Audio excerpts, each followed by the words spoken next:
Alright, good people, the Golden State Warriors have officially re-signed Draymond Green to a 1-year, $27.7, $30 million contract, pretty much, right? And while that might sound like a routine move, because he's actually signing back the same deal that he gave up, he opted out of his player option in hopes of signing LeBron James.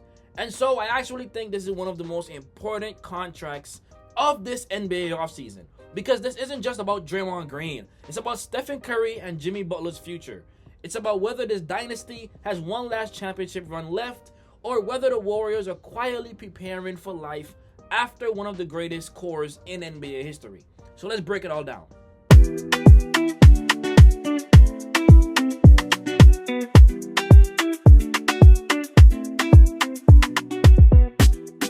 And so why only 1 year? When Draymond opted out earlier this offseason, many people expected him to re-sign with a multi-year extension. Instead, Golden State gave him exactly 1 season. That immediately tells me one thing. The Warriors don't want long-term commitments anymore. This front office is looking at 2027 as a complete reset. So, if you think about it, after this season, Steph Curry's contract expires. Jimmy Butler's contract expires. Draymond Green contract expires. That's nearly $150 million coming off the books at the same time. And I'm here to tell you this is not an accident. This is strategic planning. Golden State has essentially created one last final championship window before deciding what comes next. And so if you're being honest, this is probably Draymond's last big contract, right? Draymond will be turning 37 next summer. He's still one of basketball's smartest defenders. He's still arguably the greatest defensive communicator in today's NBA. But physically, he's slowing down. He's been slowing down. He no longer impacts games offensively the way he once did. And he's becoming more and more of a defensive quarterback than an athletic playmaker, right? 1 year allows Golden State to evaluate whether Draymond is still worth building around or whether his next contract should reflect a much smaller role. And so this feels less like a long-term investment and more like one final season to prove he can still help a championship team. But actually, one thing I don't think people are talking enough about, Draymond actually helped Golden State this summer. He opted out of his previous deal to give the Warriors flexibility to chase LeBron James in free agency. Ultimately, LeBron did sign with Philly, so Green's willingness to cooperate showed where his priorities are. And that should tell you everything. Winning mattered more than squeezing every last dollar. And I think Golden State rewarded that loyalty by restoring his full salary on a 1-year deal once their other plans did fall through. But what does this mean for the one main guy, Stephen Curry, right? I actually think this contract says just as much about Steph Curry as it does Draymond Green. Steph is entering the final guaranteed year of his deal. The Warriors are basically saying, we believe this core deserves one more shot, one last season, one last playoff run. The Golden State Unks, one last chance to compete for banner number 5. If this team makes a deep playoff run, I wouldn't be surprised if Steph signs another extension.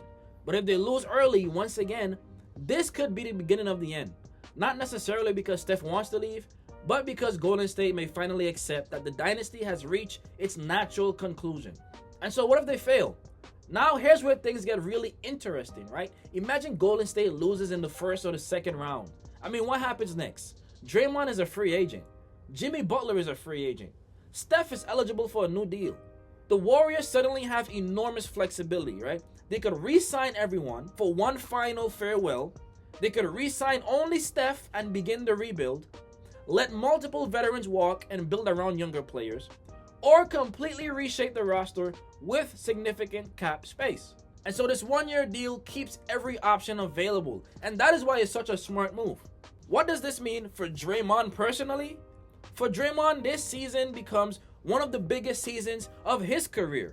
Not because he has anything left to prove as a Hall of Famer.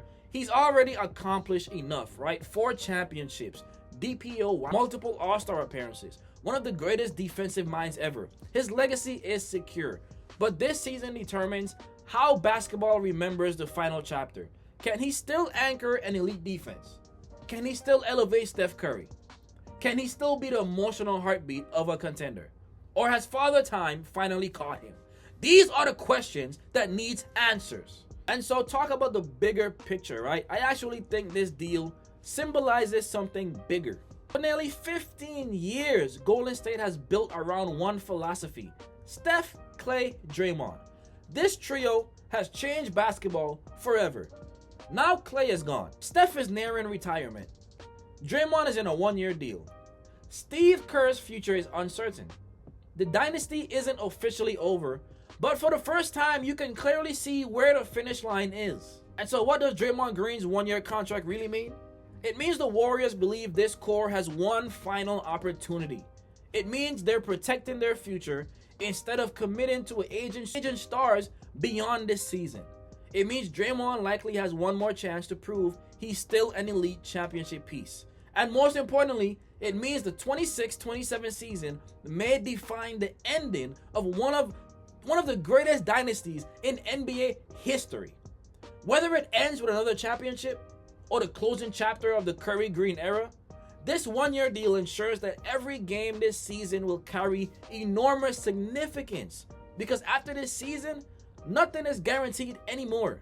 And I just want to say, after all this time in Golden State, who would have thought that Steph Curry, Klay Thompson, Draymond Green, Kevin Durant, who would have thought after all these trades that Draymond Green would be the last member standing in Golden State? Because we know Steph isn't going anywhere. But oh my, you traded Klay Thompson before Draymond Green. Draymond Green is the last piece, the last man standing. That is crazy to me. Who would have thought that years ago? I thought Draymond, if anyone was to leave out of the main core, I thought Draymond was the first to go. And so it just shows the kind of guy he is to Golden State, man. And we'll see what happens.